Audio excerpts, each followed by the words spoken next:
You open the fridge, you barely look, you grab whatever's closest and you eat it standing up. It takes 4 seconds to decide. It took your ancestors an entire lifetime of skill to earn a single bite like that. You never think about it. But the real answer to what ancient humans ate is far stranger than granola bars and cavemen gnawing on mammoth legs. It is a story about starvation, chemistry, and a gamble that rewired your brain. Start with the myth.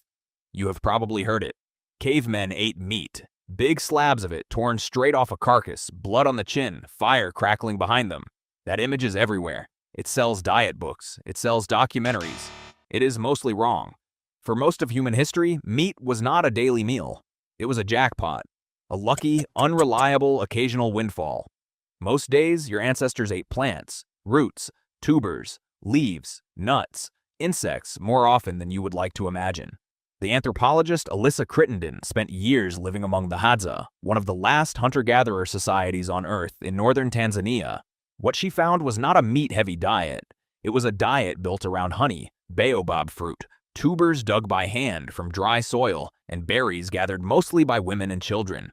Meat showed up, but it was the exception, not the rule. So why does the caveman with meat image dominate your imagination?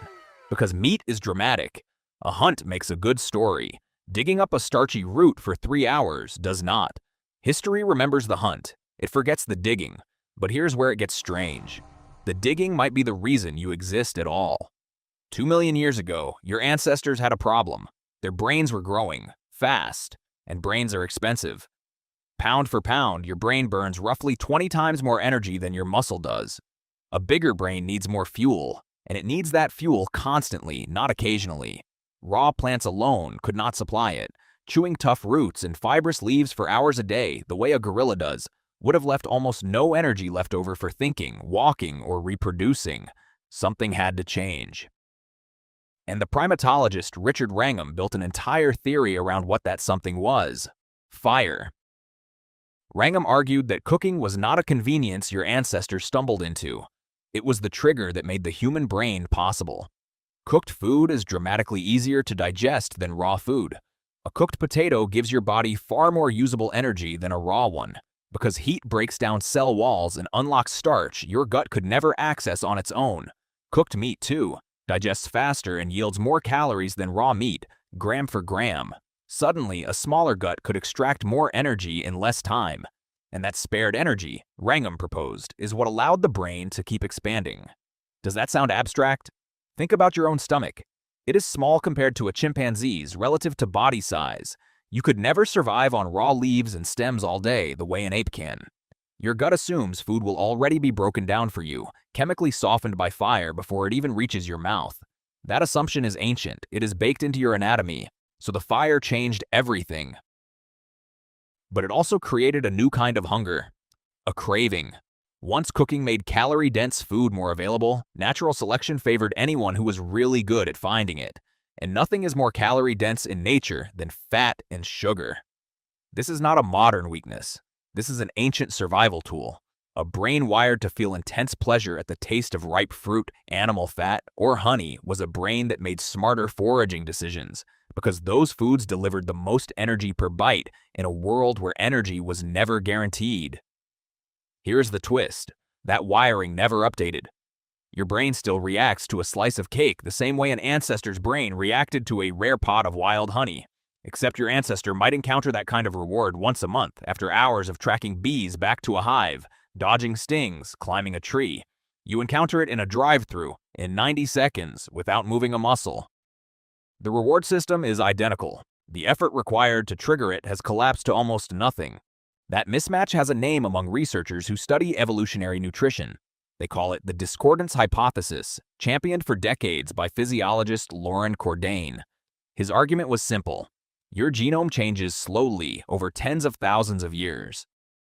Your food environment changed almost overnight over the last 2 centuries. You are biologically still mostly built for scarcity, but you are living inside abundance. Your cravings did not get the memo. Now picture an actual year in the life of someone living 40,000 years ago. Not a single day, a full year, because that is the timescale that actually reveals what ancient eating really looked like. Spring might mean early greens, shoots pushing up after winter, along with eggs raided from nests and the first fish moving upstream. Summer might bring a burst of abundance, berries ripening in waves, fish runs thick enough to gorge on and dry for storage, insects swarming in numbers dense enough to be scooped up in handfuls. Autumn was the frantic season, nuts dropping, fat reserves in animals peaking right before winter. Every calorie gathered treated like a deposit into a bank account that had to last months. And then winter arrived, and for a large stretch of the year in many regions, the answer to what people ate might simply be very little, and whatever had been dried, smoked, or stored months earlier. That rhythm, feast and then near famine, cycling every single year without fail, was not the exception in human history. It was the baseline. Your body still expects it. It is why you can go from starving to full and back to hungry again within hours, and why your body is remarkably good at storing fat quickly and burning through it slowly. That is not a flaw. It evolved as insurance against a winter that always came. There is one more piece to this, something researchers only figured out by looking at teeth. The anthropologist Amanda Henry examined dental plaque preserved on Neanderthal remains, tiny fossilized deposits that trap microscopic food particles for tens of thousands of years.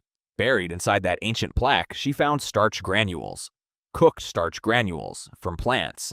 This meant that even Neanderthals, the group most stereotyped as pure meat hunters, were eating and cooking plant foods as a regular part of their diet. The fossil record hiding in someone's teeth quietly overturned decades of assumption. So what did ancient humans actually eat? Not a diet, a negotiation, a constant trade-off between what was available, what could be dug up or caught, what fire could transform into something the body could actually use, and what the season would allow. Meat when it came. Plants nearly always. Fat and sugar craved intensely because craving them used to be the difference between surviving winter and not. None of that negotiation exists for you anymore. You do not track seasons to know if food will appear. You do not gamble hours of effort on a hunt that might fail. You reach into a fridge that is never empty, in a kitchen that never runs out, in a season that no longer controls what is available to you. The scarcity is gone. The wiring built for that scarcity is not.